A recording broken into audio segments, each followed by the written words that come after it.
Oh terserah Bapak kan yang buat Kompolnas ada ini. Iya, yang saya Kan tanya. DPR yang buat. Iya. Kalau Kalau mau menurut saya, dibubarkan, kalau bubarkan kapasitasnya cuma jadi juru bicara, Iya. seperti itu ya tidak perlu ada Kompolnas. Ya silakan Pak. Ya boleh. Enggak, Ada kalau tindak soal lanjut nggak, Pak? implementasi di Polri jangan salahkan saya.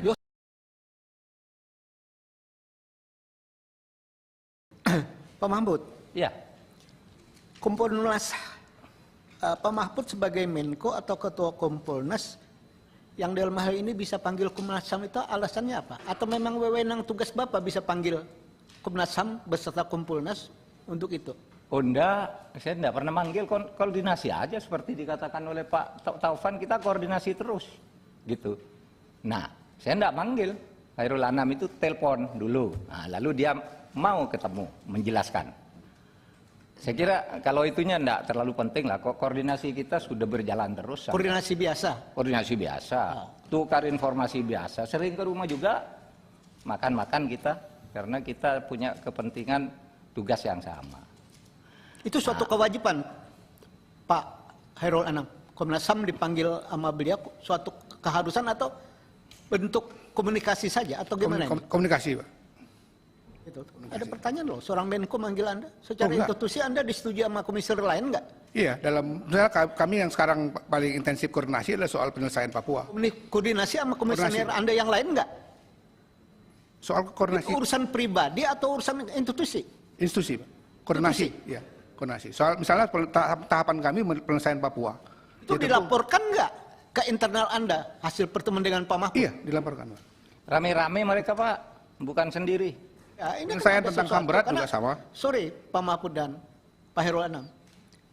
Pak Mahfud Pak ini Taufan, kan Menko merangkap Ketua Kompolnas. Ya. Kesannya adalah ini suatu panggilan. Oh, kalau gitu kapasitasnya, apakah Komnas HAM di bawah Menko? enggak, Pak. Kan publik bisa menilai begitu. Ada sesuatu yang aneh juga gitu. Mungkin masuk ke substansinya? Hah? Mungkin masuk ke substansinya nanti disimpulkan aja bahwa begitu kan bisa. Ya, ini kan ada pertanyaan-pertanyaan Pak Mahfud. Seolah-olah powerful Pak Mahfud, ya. Ini kita lihat juga, jangan bahasa yang ini yang tidak jelas harus kita perjelas hari ini semuanya. Jadi jangan sampai seolah-olah komunikasi biasa, seolah-olah bahwa Kompolnas membawahi Komnas HAM atau Menko Polkam membawahi Komnas HAM. Ini kan jadi salah kalau persepsinya itu. Makanya saya bertanya, ini koordinasi biasa atau sesuatu kewajiban atau apa? Enggak, Pak. Koordinasi biasa, Pak. Tentang HAM berat misalnya kita juga koordinasi. Tentang Paniai yang terakhir kita koordinasi, Pak. Tentang penyelesaian konflik Papua, ya tentu kita harus koordinasi, Pak, karena nanti akan melibatkan pemerintah dalam proses dialog damai itu. Jadi seperti itu. Oke. Apa, Pak? Lanjut, Pak Mahfud. Terima kasih Pak Desmond yang terhormat. Saya lanjutkan. Jadi ketika saya bertemu dengan Pak Anam, Pak Khairul Anam, sama Pak ceritanya. Pak, saya betul-betul ketemu dengan Pak Sambo, tapi saya tidak berpengaruh sama sekali. Saya tetap profesional, gini. Terus gimana, Cik? Sama, Pak Khairul Anam itu, Pak Khairul Anam sambil berdiri di tempat saya, berdiri di keliling gitu, berdiri betul. Begini loh Pak Sambo, saya ini dianiaya gitu-gitu, bolak-balik. Sudah ditanya ada apa Bang, enggak tahu. Enggak menjelaskan apa-apa, hanya bilang dianiaya, didolimi, istri saya dilecehkan. Itu yang saya dengar. Lalu tentu saya lalu cari ke sumber luar, karena tidak ada di sini, saya tidak sebut orang agar tidak dianggap mengada-ada. Karena bagi saya harus izin yang bersangkutan kalau saya menyebut dia. Saya tanya orang lain, sama Pak, cuma begitu penjelasannya. Nah oleh sebab itu, sudah itu saya panggil Kompolnas yuk rapat lagi gitu. Kita balik basis senarionya sekarang. Senario kasusnya itu bukan tembak penembak. Coba masuk ke penembakan, pembunuhan, masuk ke situ coba. Kita terus koordinasi dengan Kapolri, dengan Polri, masuk ke sana, saling, saya komunikasi terus. Sehingga pada akhirnya ketika keluarganya Pak Mas Joshua itu ke kantor saya, lalu muncul di situ malamnya Barada tersangka. Nah, sebelum itu Barada sudah mengakui sepenuhnya bahwa dia yang menembak seluruhnya. Itu yang yang diumumkan di Komnas HAM. Ya, begitu itu Baradae mengaku dia yang menembak dan sebagainya tanpa penjelasan panjang. Dan itu bukan laporan Komnas HAM ke saya, itu ada di TV gitu. Oh iya sudah mengaku ini gitu kan. Jadi dia yang mengaku, tetapi begitu kita bicara-bicara tentang ini tidak bakal bisa menurut laporan Pak Bene Mamoto ke saya, Pak ini tidak akan bisa dibuka kalau gitu. Ini tidak diadakan bedol deso. Kenapa? Semua tempat kejadian udah diacak-acak. Ini udah ganti, ini ganti, sudah tambah barang ini dari yang olah TKP pertama. Lama itu. Kapolri rupanya punya pikiran yang sama. Sehingga lalu diadakan bedol deso. Pada saat itu juga Barada mengaku bahwa sesudah dipisah dia dari komunitas. Dia ngaku, saya karena diperintah. Nah besoknya kan tidak bisa mengelak juga, akhirnya jadilah juga pengakuan dari yang bersangkutan. Nah kerja-kerja Kompolnya sampai di situ aja gitu. Artinya kalau misalnya terjadi pembicaraan-pembicaraan yang berulang itu kan sebenarnya hanya rekaman lama di setel lagi, diubah kalimatnya gitu. Sebenarnya kalau mau bicara yang dengan saya, Kompolnas itu hanya terbatas beberapa kan, cuitan saya. Itu kalau ada yang beda dengan itu sudah. Pak Mahfud, sebentar saya helak. Kan selama proses yang luar biasa perkara ini melelahkan Republik ini, kan ada ungkapan Pak Mahfud tentang hanya bisa didengar oleh orang dewasa.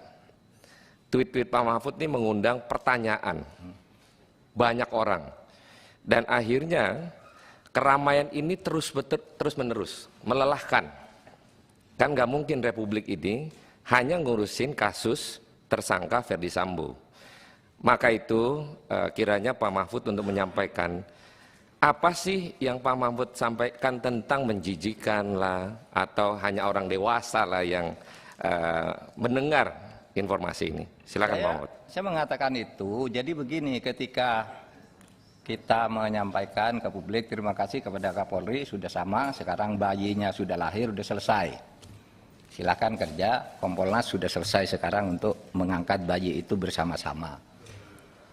Lalu ada wartawan TV One, Pak motifnya apa? Kan Kapolri sudah mengumumkan soal motif nanti di dalam. Pak motifnya apa? Gitu. Tanya ke saya, jangan tanya ke saya, kalimatnya kan, jangan tanya ke saya kalau motif, ya, jangan tanya ke saya kalau motif, itu biar nanti oleh penyidik, ya, biar penyidik nanti yang mengkonstruksi bagaimana, mungkin itu belum diumumkan, kan gitu, mungkin itu ada kata mungkin itu belum diumumkan, ada hal-hal yang hanya boleh didengar oleh orang dewasa, gitu. Saya kira saya tidak bicara menjijikkan di sudut itu, di ketepatan lain. Gitu. Jadi begini, saya sudah jelaskan pertanyaan itu kepada Kompas TV, Budiman. Iyalah, masa saya suruh menjelaskan begitu? Itu orang dewasa katanya itu pelecehan. Pelecehan itu kan ada prosesnya. Maaf saya bilang, apakah buka baju, apakah menunjukkan barang tertentu, atau bagaimana pelecehannya? Itu mungkin hanya boleh didengar oleh orang dewasa. Lalu laporan kedua perkosaan. Gitu kan? Lalu gimana memperkosanya? Masa saya suruh menjelaskan? Tanya ke polisi dong. Dan itu nanti pasti dibuka oleh polisi, saya bilang. Saya sudah koordinasi, dibuka aja, saya bilang. Jangan ada yang ditutupi, gitu. Jadi penjelasannya itu aja. Saya enggak tahu menjijikan itu apa, gitu ya. Itu soal yang berbeda. Izin pimpinan, Pak Mahfud. Ya. Tugas Kompolnas itu apa? Diperjelas Pak, tugas Kompolnas itu apa sih sebenarnya? Sangat ya, saya ini Menko Polhukam, ya. Ex officio Ketua Kompolnas. Kompolnas itu ikut mengawasi, memberi rekomendasi, tapi saya Menko Polhukam yang harus menerjemahkan setiap yang dikatakan Presiden kepada publik. Misalnya gini, kalau sudah Presiden bicara ke publik, Menteri itu tidak usah tanya lagi. Yang saya tanya bukan Menko-nya Pak, tugas Kompolnasnya. seandainya ini kan ex officio tapi Kompolnas pokoknya. itu pengawas eksternal, Ya, pengawas eksternal Polri, eksternal atau internal? pengawas eksternal Polri. Jadi dia mitra. Ya. Saya waktu ketemu pertama sebagai Kompolnas, saya bilang Kapolri saya tidak akan menjadi seperti Kompolnas dulu, seperti musuh. Kita kerjasama aja. Kalau kita punya masukan kita sampaikan. Kalau Bapak ada keluhan apa pertanyaan Kompolnas sampaikan. Itu sejak awal Kapolri dilantik saya bilang begitu. Ketemu dengan Kompolnas. Oleh sebab itu kita menempatkan diri sebagai mitra. Oke. Itu aja. Pak, kalau posisi sebagai mitra, ya, apa bedanya dengan DPR? Sama saja. Sama saja dengan LSM, dengan media kan juga sama aja, boleh bicara apa saja. Tidak mampu melakukan atau tidak punya perangkat untuk melakukan penyidikan. Dalam hal ini maka Bapak berdiskusi dengan Komnas HAM, saya paham. Tangan Komnas HAM harapannya bisa menginformasikan sesuatu kepada Kompolnas. Saya paham. Iya. Persoalannya adalah pada saat salah seorang anggota Kompolnas cuma jadi PR saja atas keterangan Polres Jakarta Selatan, ternyata itu salah.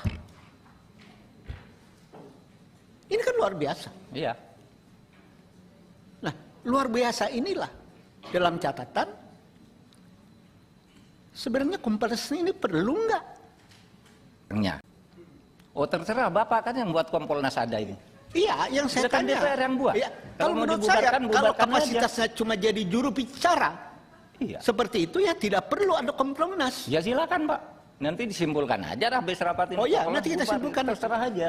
Ya makanya kita panggil Bapak dalam rangka apakah Kompolnas diperlukan untuk melakukan pengawasan eksternal kepolisian. Ternyata kenyataannya, ya cuma juru bicara, ya tidak punya tangan untuk melakukan penyidikan, atau ada pengalaman yang perlu Pak Mahfud ceritakan. Sementara ini ada ndak masukan, catatan itu direspon positif oleh kepolisian. Banyak kasus. Pak. Banyak. Contoh, kasus KM50 gimana Pak? Bapak pernah bikin catatan itu kepada kepolisian? Saya pernah kirim surat langsung. Ya jawabannya apa? Itu urusan Kapolri. Saya pernah, saya sebagai Jawabannya, Menko Polhukam, tidak Ketua ada Kompolnas, jawaban ini apapun, nggak hasil penting ya, Pak? penyelidikan tindak lanjuti resmi Pak, tertulis Pak. Ada Masa tindak saya lanjut diam? nggak, Pak? Boleh dong. Iya, boleh. Enggak, Ada kalau tindak soal lanjut nggak, Pak? implementasi di Polri jangan salahkan saya. Yo tidak disalahkan Pak. Oke, kita ini kan bernegara. Yang saya tanya adalah tugas Bapak itu direspon. Kalau tidak direspon maka benarlah tidak perlu ada Kompolnas.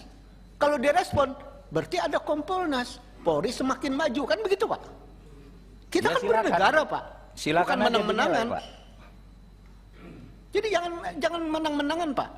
Saya menggali ini dalam rangka untuk kepentingan yang saya paham untuk bernegara.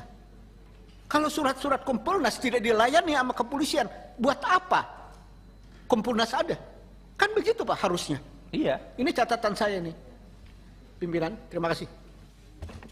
Saya sudah sampaikan di media sosial untuk berhenti bicara terkait dengan perkara Ferdi Sambo, tapi prosesnya silakan dilanjutkan, tapi tidak menjadi opini publik. Nah mungkin Pak Menko yang selaku juga sebagai ketua ex officio Kompolnas. Izin, Pak Ketua. Sebentar dulu, sebentar. Nanti kalian boleh menanggapi hal langsung kepada Pak Mahfud. Interupsi Pak Ketua, bukan menanggapi. Saya hanya mengatakan gini, Pak Ketua, banyak hal yang ingin kita gali. Iya.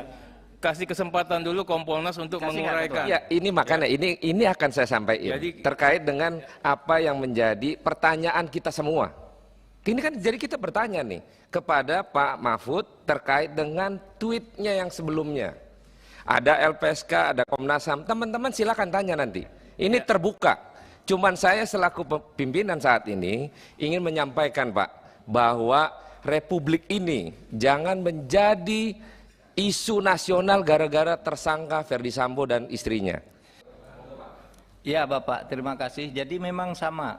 Mungkin saya sudah selesai karena saya akan mengantarkan pada lahirnya sebuah bayi tersangka yang kemudian lahir secara operasi sesar. Saya katakan karena mulai belok sini akhirnya ngaku sendiri. Saat itu saya sudah nyatakan selesai tugas kami, dan saya ngikuti pendapat Pak Sahroni ya, yang mengatakan kita berhenti. Rasanya saya sesudah peristiwa itu tidak pernah ngomong lagi, karena saya ikut Bapak. Waktu kita ketemu di DPR, udah Pak hentikan gitu kan waktu sidang itu. Saya sejak itu tidak ngomong lagi.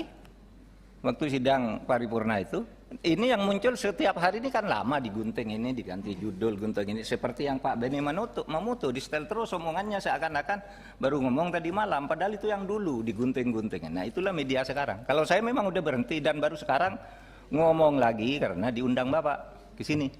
Kan gitu. Makasih Pak.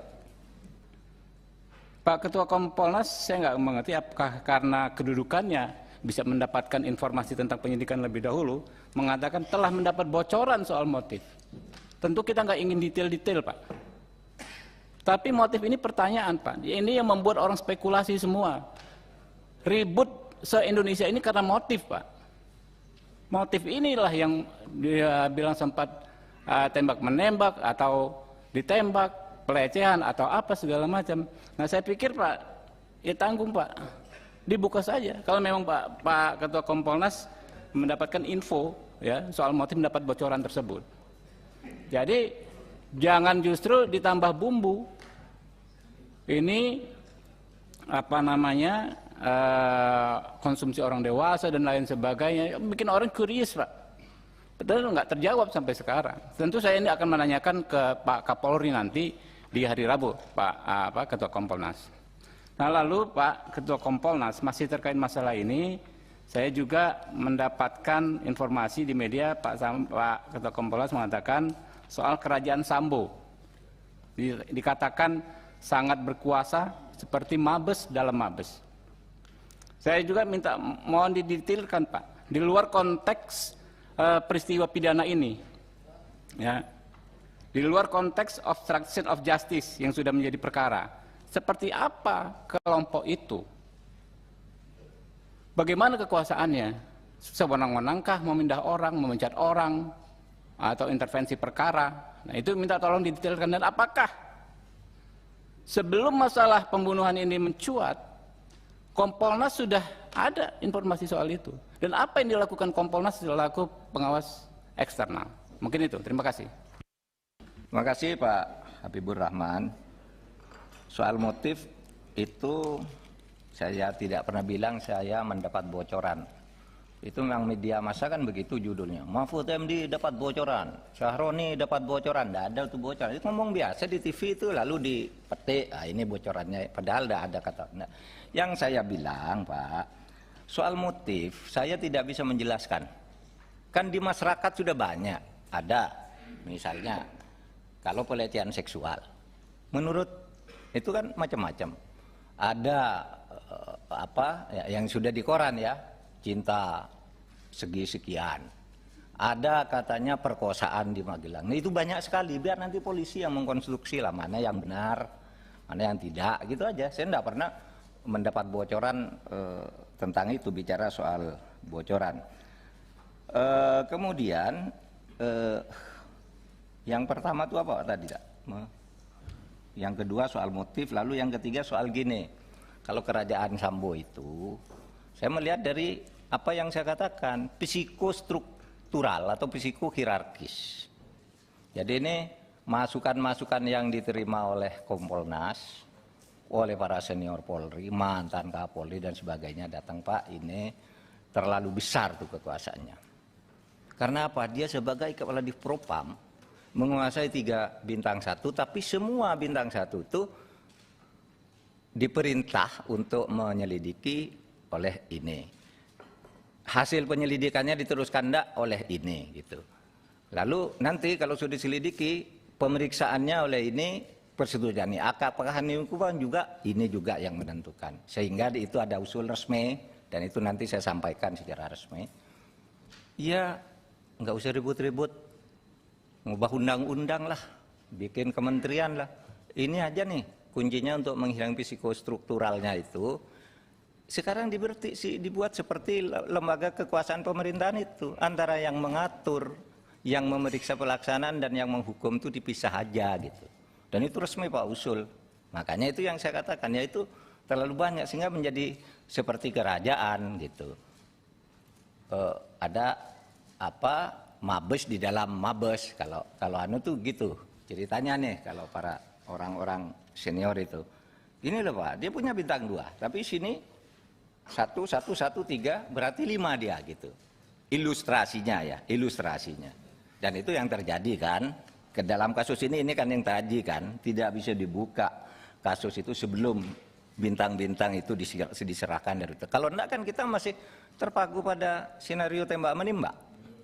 Kalau tidak ada penyelesaian secara itu, sekarang udah diselesaikan oleh Polri. Itu aja kalau saya jawabannya. Kalau mengumumkan tadi yang pertama, Pak, jadi gini, saya tidak mengumumkan lebih dulu sebenarnya, kan Polri malamnya sudah mengumumkan bahwa ada 2 ditangkap, 2 tersangka, tapi yang diumumkan 1. Yang 1, yang sopir itu diperiksa dulu, tapi udah tersangka kan. Kapolri kan sudah mengklarifikasi kan Kapolrinya waktu mengumumkan Sambo tersangka itu. Memang kemarin sudah 3 tersangka, sekarang yang 1 diumumkan. Sekarang kan saya bilang tersangka, tidak mengumumkan namanya siapa, alamatnya di mana, saya bilang sudah tersangka. Dan itu pun sekilas saja sebenarnya. Saya baru ketemu rapat dengan Presiden di istana, sudah berapa Pak? Udahlah, sudah serahkan Polri aja tersangkanya. Udah berapa? 3, terus saya masuk mobil cuma bilang 3 aja. Gitu. Di luar konteks kasus pembunuhan dan obstruction of justice, adakah Kompolnas pernah mendapatkan informasi soal kerajaan ini? Informasi itu sama dengan yang di luar, tidak bisa diverifikasi. Oleh sebab itu saya tidak pernah nyebut soal judi, soal narkoba, saya menolak. Saya mau mengusulkan begini, saudara pimpinan. Kalau apa yang disampaikan oleh Pak Mahfud di hadapan Komisi 3, sama yang kita baca di koran, bahkan beberapa podcast, Pak Mahfud saya ikutin, terakhir Akbar Faisal, ya kita sudahi aja Ketua. Terkecuali ada yang rahasia, Pak Mahfud ini kan sebagai Menko Polhukam pasti banyak tahu di luar yang sudah diberitakan. Ya kita buat tertutup rapat ini. Jadi kalau nggak ada yang baru, ya kita akhiri supaya Pak Mahfud 11:30 juga tidak terganggu waktunya. Begitu pimpinan, terima kasih. Terima kasih. Pak Mahfud, karena Pak Trimet nanya, ada rahasia enggak? Kalau memang ada rahasia, maka kita tutup. Tapi kalau tidak ada yang rahasia, lebih baik dibuka saja. Langsung. Tidak ada rahasia, yang sampaikan ini semuanya memang menjelaskan apa yang sudah saya sampaikan secara terang benderang kepada publik. Nah, adapun hal-hal yang ada di bawah meja, saya punya setumpuk data tentang itu, karena belum dibahas oleh Kompolnas dan itu sensitif, ya kita tidak buka. Oleh sebab itu saya juga berhak tidak mengatakan tidak, saya tidak akan membuka suara. Tapi jangan berpikir bahwa kita tuh hanya ngomong di koran. Itu tadi di kronologi itu kan ada jadwal Kompolnas ketemu Kapolri, jadwal surat yang kita meminta agar, itu surat resmi itu, kita meminta agar dilakukan pemakaman secara kepolisian, itu surat kita ada. Ketika sampai sore ribut itu kita segera kirim surat terus jalan gitu. Artinya kita tidak ngomong di koran aja, yang ngomong di koran itu yang menjadi pertanyaan publik aja. Yang strategis kita ketemu, kita sampaikan ini suratnya. Itu tuh tadi ada beberapa surat, termasuk surat Bedol Deswab itu kan ada suratnya tadi. Gitu. Izin pimpinan. Ada Saya semakin paham Pak Mahfud. Ini bentuk komunikasi politik. Ini cara Pak Mahfud menggiring dan berpolitik.